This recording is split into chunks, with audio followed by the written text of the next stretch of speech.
Nos tempos medievais, o julgamento por combate foi um método genuíno de resolver disputas entre pessoas, principalmente na Europa. Foi um processo relativamente simples, onde o réu escolhia esta opção em vez dos procedimentos legais tradicionais e combatia com um acusador, muitas vezes até um deles bater as botas para determinar quem estava com a razão. Um julgamento por combate fornecia, além de entretenimento para as pessoas simples, um fim rápido para qualquer disputa. Sejam bem-vindos! No vídeo de hoje vou te contar como era um julgamento por combate na era medieval e como sempre eu conto com o teu like. Agora, sem mais demora, vamos para a história.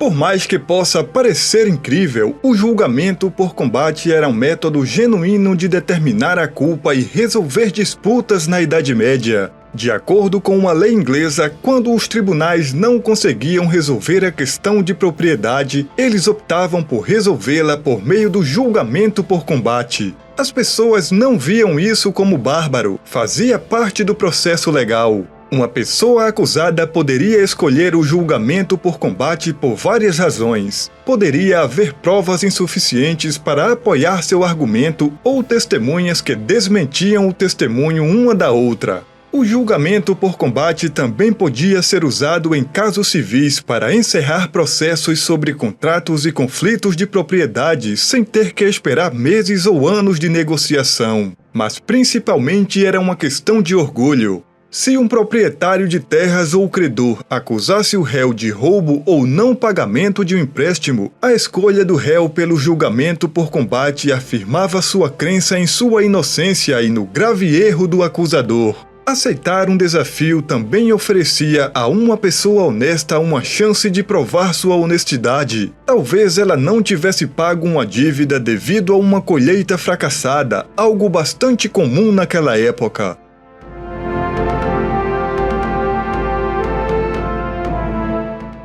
Nem sempre o duelo por combate estava disponível para o réu, como por exemplo em uma apelação por ter tirado a vida de um indivíduo. Se o réu fosse preso no ato de cometer o delito, se tentasse fugir da prisão, ou se houvesse provas de culpa tão fortes que não pudesse haver uma negação efetiva, ele não teria o direito ao desafio. E nem todos podiam optar por lutar o combate em sua própria defesa. Na maioria das cidades, mulheres, crianças, deficientes e membros do clero não podiam participar. Os bastardos eram outros membros da sociedade que estavam excluídos da lista de desafiantes, mas neste caso eles não podiam desafiar homens legitimamente nascidos para o julgamento por combate. Da mesma forma, os servos não podiam desafiar os homens livres. Nesta questão, os participantes do caso poderiam contratar alguém com experiência em combate para lutar em seu nome. Esse era conhecido como campeão. Quando alguém disputava o direito de propriedade, um julgamento por combate criava uma situação em que aquele que estivesse disposto a gastar mais dinheiro ficava com a terra. Essa pessoa poderia gastar mais dinheiro com o campeão ou contratar todos os campeões disponíveis e vencer a disputa.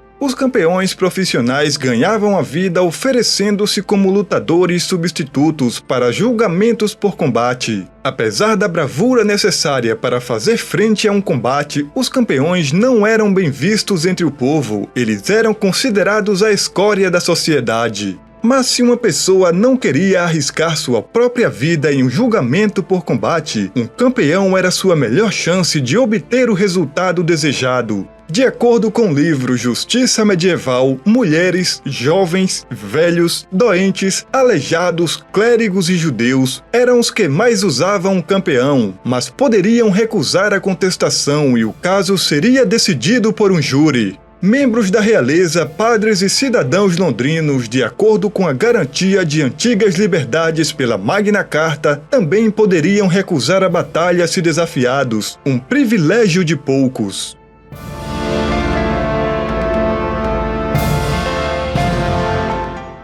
Os primeiros julgamentos por combate ocorreram em ambientes toscos e improvisados, mas com o passar do tempo e essa forma de justiça continuando a ser utilizada, muitas cidades construíram arenas especiais. Na Inglaterra, essas arenas eram chamadas de lust e continham arquibancadas para o espectador sentar e assistir ao desenrolar das batalhas ferozes. Mas apesar de ferozes, a maioria dos casos de julgamento por combate tinham regras estritas que garantiam que as lutas fossem justas e livres de interferência externa. Os oficiais do tribunal tinham voz em tudo, desde a aprovação do equipamento e das armas usadas até a verificação de que os combatentes tinham nível de habilidade e forma física semelhante. Entretanto, na prática, a pessoa mais forte ou a pessoa com mais dinheiro para contratar o campeão mais forte ganhava a causa. Os julgamentos por combate geralmente terminavam com a rendição de um dos lutadores, e os juízes faziam com que os campeões usassem armas mais fracas como porretes para manter os julgamentos não letais. As regras para julgamentos por combate injustas eram rígidas e minuciosas. A batalha real ocorria em áreas de 18 metros quadrados após a prestação de juramentos contra bruxaria e feitiçaria. Se o réu fosse derrotado e permanecesse vivo, ele seria pendurado por uma corda no local. No entanto, se ele derrotasse seu oponente ou se fosse capaz de resistir do nascer ao pôr do sol, ele ficaria livre. Se o acusador dissesse a palavra covarde, o equivalente a estou derrotado, e desistisse da luta, ele seria declarado infame, privado dos privilégios de um homem livre e responderia por danos ao seu oponente vitorioso.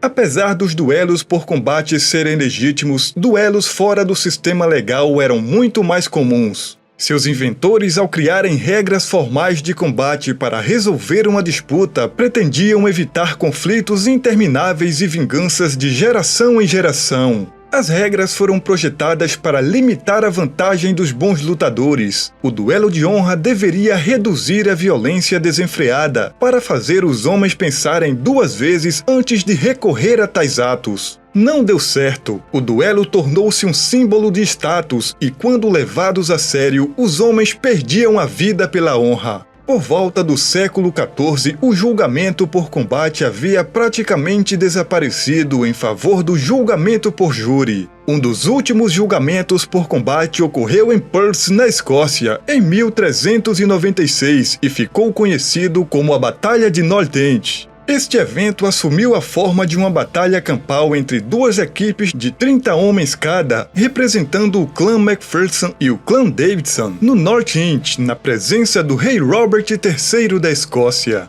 A batalha pretendia resolver uma disputa sobre qual clã deveria manter o flanco direito em uma próxima batalha contra o clã Cameron. Acredita-se que o clã Macpherson tenha vencido, mas apenas 12 dos 60 homens sobreviveram. Assim foram os famosos julgamentos por combate na Era Medieval. Eu fico por aqui e te peço para deixar o like e se inscrever no canal para receber todos os vídeos. Nos vemos na próxima história.